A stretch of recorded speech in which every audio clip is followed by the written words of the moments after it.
परंतु यह तो केवल निरंतर बौद्धिक अनुशासन के द्वारा ही संभव हो सकता है। जब पहले पहल हम अपने विचारों को एकाग्र करने की चेष्टा करते हैं तो समझ पाते हैं कि वे कितने बिखर पड़े थे। ऐसी स्थिति हालांकि तभी उपस्थित होती है जब हम अपने अचेतन अवस्था में विचार करने के आदी हुआ करते हैं। इसीलिए इन विचारों के विरोध में हमें सोचने के अभ्यास की आवश्यकता होती है।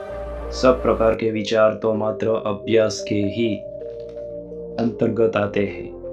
पहले पहल यह करना कुछ कठिन अवश्य ही लगेगा, क्योंकि अभ्यास अनुसार पुरानी आदतें मार्ग में बाधा उत्पन्न करेगी और अपने मन को दबाने की चेष्टा करेगी। परंतु यदि हम दृढ़ प्रतिज्ञ हुए और अपने विवेक शक्ति का प्रयोग किया तो अवश्य ही विजयी होंगे।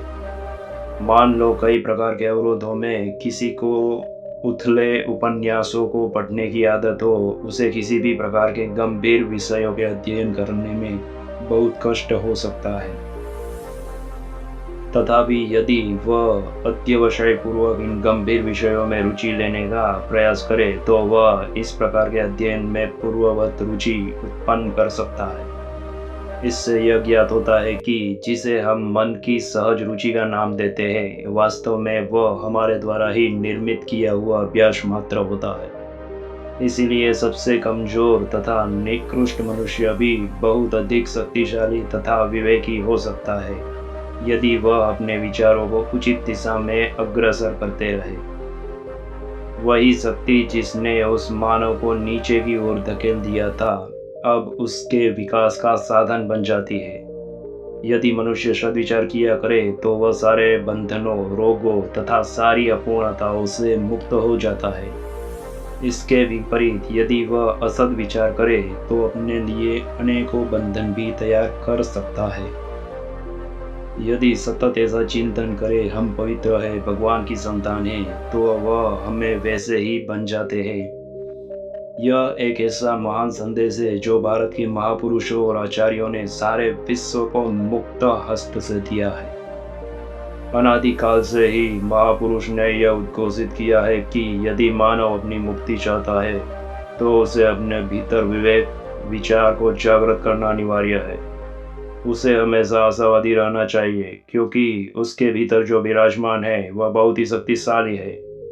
वह यह कभी ना सोचे कि वह बहुत कमजोर तथा पापी है। अपने ही अज्ञान तथा कमजोरियों के कारण किए गए दुष्कर्मों का चिंतन करते रहना उसके कुछ भी काम नहीं आएगा। यदि उसने अपने जीवन काल में कोई बुरा कर्म भी कर भी डाला हो तो भी अच्छा यह होगा कि वह उसे भूल जाए एवं नए सिरे से सत्कर्म करना शुरू कर दे। यह एक ऐसा ही तरीका है जिसके द्वारा वह अपने कर्मों को सुधार कर अपना जीवन एक नए रूप से गढ़ सकता है।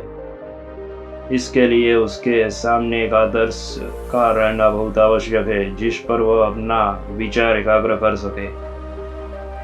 जब वह अपनी सारी शक्तियों को एकत्रित कर उस एक आदर्श पर रख सकेगा तब वह उसकी वर्तमान दुर्बलता से अवश्य ही ऊपर उठ जाएगा, क्योंकि सारी कमजोरियों अपनी शक्तियों के व्यर्थ क्षय के कारण ही उत्पन्न होती है।